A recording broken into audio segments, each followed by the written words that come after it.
You've seen the story in the Financial Times. The bond bull market has come to an end. Guggenheim, Scott Minerd says. I know your view is so much more nuanced than that, from a tactical perspective and from a longer time frame going forward strategically. Can you walk me through how nuanced your view actually is? Sure. Well, Jonathan, as I mentioned, using a cyclical adjustment for bond yields, we are now, well away from any outcome we would expect if the long-term bull market were still intact. But having said that, right, even when these long trends end, this 40-year bull market ends, we saw this when rates rose in the 60s and 70s. What happens is we tend to find we break the trend, but we then do a mean reversion and we go back down in yields. So I'm expecting that rates here are not going to go skyrocketing off into the stratosphere, but what we've done is by breaking the long-term trend, we now are probably in a protracted period, maybe 5 to 10 years, where the range on interest rates is going to be somewhere between the lows that we've had already and the highs that we're currently seeing, and that at some point, like in the 1940s and the 50s, that we will break out of that consolidation range and we will begin a generational bear market in bonds.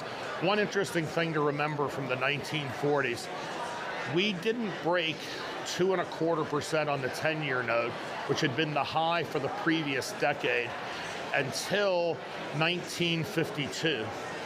Once we started with an increase in interest rates, it took us 10 years to get to 3.25. So, when I say the long-term bull market is over, and I think it's very clear statistically when you're talking about probabilities of over 1 in a million that you're still in a trend, that doesn't mean that we're instantly reversing course and going to go rocketing higher. What it's telling us is we're probably going to go into a long period of consolidation and ultimately find ourselves somewhere in the next 5 to 10 years in a sustained bear market in bonds, which is further out in the investment horizon than most investors I know. So, Scott, allow me to jump in. Before we jump to the next leg then, if you took that FT headline, you'd assume that Scott was saying dump bonds. You're not saying that. So can you tell us more specifically what role bonds have in the portfolio, Sure. given what we've just heard from the Fed and what we're expecting from the Fed further down the road? Right. Well, Jonathan, I think based on everything we heard from the Fed, inflation fighting is number one priority.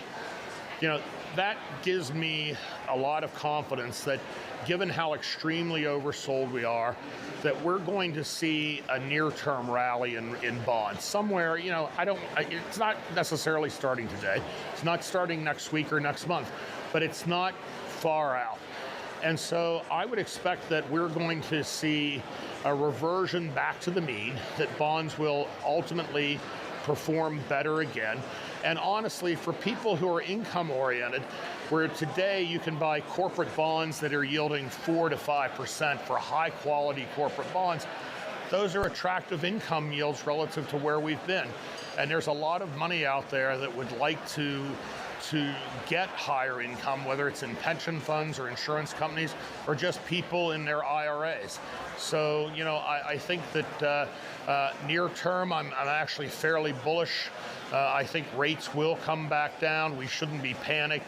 The Fed has been very clear. We're going to fight inflation. We're not worrying about the economy right now. So inflation fighting is priority number one, and that's the sort of environment where bonds perform well.